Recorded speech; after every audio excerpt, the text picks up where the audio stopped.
जेकेपीएसआई के जो एस्पिरेंट्स हैं वो सरकार से लगातार अपील कर रहे हैं कि सीबीआई इंक्वायरी आप कंडक्ट करवाएं, जो कि अभी एग्ज़ाम्स को लेकर सिकाम निकल के बाहर आया और उसके बाद चाहे वो जेकेपीएसआई हो, और इसमें अब फाइनेंस अकाउंट असिस्टेंट का भी ये जिक्र करना शुरू कर रहे हैं कि जो फाइनेंस अकाउंट असिस्टेंट का एग्ज़ाम हुआ था उसमें भी स्कैम हुआ है, और जेकेपीएसआई के स्कैम के तो खुलासे होने के बाद सरकार ने उसकी इंक्वायरी का गठन कर ही दिया था। लेकिन अब ये मांग कर रहे हैं कि सीबीआई जांच हो, उसी से जो है सही तथ्य बाहर निकल के आएंगे और जो मेन कल्प्रिट्स हैं वो जो है वो उनको पकड़ा जा सकेगा, क्योंकि कहीं ना कहीं बहुत बड़ी इन्वॉल्वमेंट यहाँ पर ब्यूरोक्रेसी और पावरफुल लोगों की है इसमें।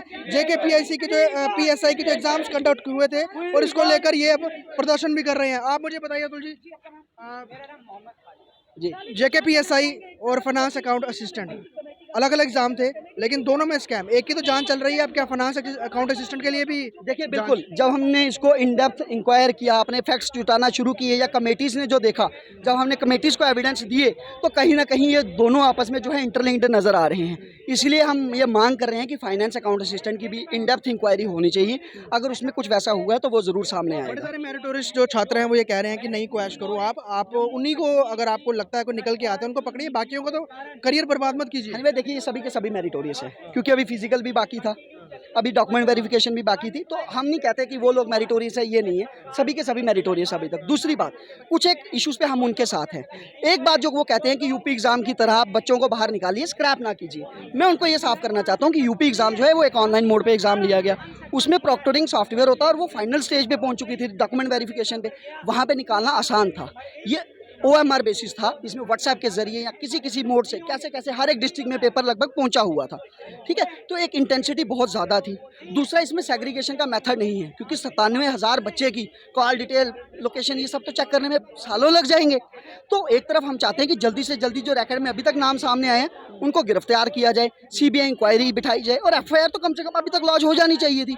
और दूसरा, वो जो उनके कुछ ग्रीवियंसेस हैं कि एग्ज़ाम जो है वो बहुत लेट हो जाएगा, उसमें हम उनके साथ हैं कि अगर एग्ज़ाम स्क्रैप होता है, हमने देखा हिमाचल में 7 दिन के अंदर दोबारा एग्ज़ाम ले लिया गया, तो यहाँ भी एग्ज़ाम जल्दी लिया जाए। और कुछ एक इशूज़ वो बिना समझे दे रहे हैं, जैसे वो कहते हैं एज रिलैक्सेशन नहीं मिलेगी। क्यों नहीं मिलेगी? एडवर्टाइजमेंट थोड़े क्रैश हुई है, एग्जाम क्रैश हुआ है, जो उसमें रिलैक्सेशन थी वो इसमें भी रहेगी उनके लिए। मतलब जी, एक रिलैक्सेशन मिलनी चाहिए। जो कह रहे हैं कि हम ओवर एज हो जाएंगे, वो भी कंसीडर किया जाए। कंटिन्यू रहेगी सर, वो ऑटोमेटिकली रहेगी, क्योंकि ये तो आप लोग कह रहे हैं ना, सरकार इस पर क्या करेगी? सर एडवर्टाइजमेंट क्रैश नहीं हुई है। अगर एडवर्टाइजमेंट क्रैश होती, नए फॉर्म लगते, फिर हो सकता था। एडवर्टाइजमेंट वही है, कैंडिडेट्स वही हैं, तो उनको जो रिलैक्सेशन मिली है, चाहे कोर्ट से मिली है, चाहे वो तो कंटिन्यू रहेगी। लेकिन बड़े सारे ब्यूरोक्रेट्स हैं, जो पुलिस के लोग हैं, वो भी, उनकी भी इन्वॉल्वमेंट की बात आ रही है, लेकिन इसकी इंक्वायरी भी जो है एडमिनिस्ट्रेशन ही कर रही है, तो कैसे निकल के चीज़ें सामने? वही कह रहा हूँ, हमने पहले दिन से कहा था मल्टी स्टेट रैकेट है, फिर बार बार बीच में कुछ सरकारी अधिकारियों के नाम है। जब सरकारी अधिकारियों के नाम आते हैं, कुछ ना कुछ आपस में रिलेशन निकल आता है, तो उनको पकड़ना मुश्किल हो जाता है। इसलिए हम चाहते हैं सीबीआई, एक तो बाहर की एजेंसी के ऊपर सवाल उठ रहे हैं, कुछ और डाउट्स जो बाहर पे हैं उन पे, और उनके ऊपर शिकंजा कसने के लिए सीबीआई चाहिए। और कम से कम देखो, इसमें सजा का प्रावधान बहुत कम है। हमने देखा बाहर हर जगह स्कैम होता है, वो लोग छूट के बाहर आ जाते हैं।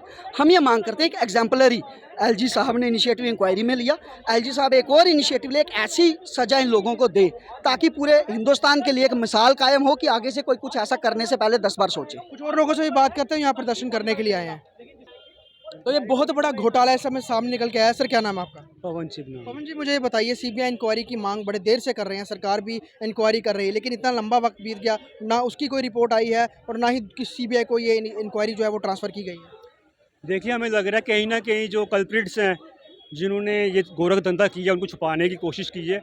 और कहीं ना कहीं देखिए, 10 दिन के अंदर रिपोर्ट आई थी, रिपोर्ट लेट आई है, उसमें भी उन्होंने अभी तक कोई FIR दर्ज नहीं की है और ना ही ऐसे लोगों को बुलाया गया है। देखिए, मैं तो शरेआम कह रहा हूँ कि PMO बैठे लोगों का नाम इसमें आ रहा है, इसमें रविंदर रैना और XMLC का नाम आ रहा है। क्या ये इंक्वायरी कमीशन ने रविंदर रैना और XMLC को अपने बुला के पूछताछ की है? ये लोग पूछताछ नहीं कर सकते हैं, क्योंकि इन्हीं पॉलिटिकल पार्टीज़ के जो लीडर है उनको अपॉइंटमेंट्स देते हैं, ट्रांसफर्स देते हैं, प्रमोशंस देते हैं। इनके खिलाफ कार्रवाई नहीं कर सकते हैं। कार्रवाई तभी और तभी होगी जब एक सीबीआई इंक्वायरी या फिर हाई कोर्ट के किसी इंडिपेंडेंट जज से इंडिपेंडेंट इंक्वायरी की जाए, तभी एक फेयर इंक्वायरी हो सकती है। सीबीआई की बात कर रहे हैं, सवाल तो सीबीआई पे भी उठते हैं ना, क्योंकि वो केंद्र के अधीन है, तो केंद्र में बीजेपी की सरकार। अगर आप कह रहे हैं कि बीजेपी के लोग इसमें इन्वॉल्व हो सकते हैं, तो सीबीआई कैसे फेयर इंक्वायरी करेगी? देखिए, कहीं ना कहीं जो हिंदुस्तान के लोगों का एक विश्वास कायम है और मुझे पूरी उम्मीद है कि जो सेंट्रल एजेंसी, जो टॉप की एजेंसीज हैं, वो जिस तरह JKSSB ने जम्मू के लोगों का विश्वास तोड़ा है, CBI जो है जम्मू के लोगों का विश्वास ना तोड़ते हुए जम्मू के लोगों के, जम्मू के स्टूडेंट्स, जम्मू के यूथ की उम्मीद पे खरा उतरते हुए CBI की फेयर इंक्वायरी करेगी। वो तो तब करेगी ना जब उसको सौंपेंगे, तो जान सौंप ही नहीं रहे हैं। नहीं सौंप रहे, क्योंकि हमें लग रहा है कहीं ना कहीं ये कटघरे सवालों के कटघरे में JKSSB और जम्मू की जो प्रॉक्सी गवर्नमेंट भाजपा सरकार चला रही है, सारे सवालों के कटघरे में है। मगर कब तक भी छुपेंगे? जो जम्मू का यूथ है वो लगातार प्रोटेस्ट कर रहा है और मुझे पूरी उम्मीद है कि आने वाले दिनों में एक सिटिंग हाई कोर्ट जज के अंडर या CBI से इस सारे मामले की इंक्वायरी की जाएगी। साफ तौर पर लाखों छात्रों ने जो है JKPSC के एग्ज़ाम दिए थे और धांधली होने के बाद, स्कैम सामने आने के बाद सबका जो फ्यूचर जो है वो अधर में अटका हुआ है। वहीं अब इसको लेकर फाइनेंस जो Jammu Kashmir finance account assistant के एग्ज़ाम हुए थे, उसको लेकर भी अब बात सामने निकल के आ रही है कि उसमें भी स्कैम हुआ है, उसकी भी जांच होनी चाहिए। तो साफ तौर पर JKSSB जो कि ये एग्ज़ाम गठित करवाती है, उनकी भी जो उनके ऊपर भी बहुत ज़्यादा जो सवाल है वो उठ रहे हैं कि क्यों वो फेयर एग्ज़ाम करवाने में असफल हुई है। और लगातार छात्र जो हैं वो जम्मू की सड़कों पर प्रशासन और JKSSB के खिलाफ प्रदर्शन कर रहे हैं। वीडियो जर्नलिस्ट पवन शर्मा के साथ ख्वाहिश Patel, JK news wire, Jammu.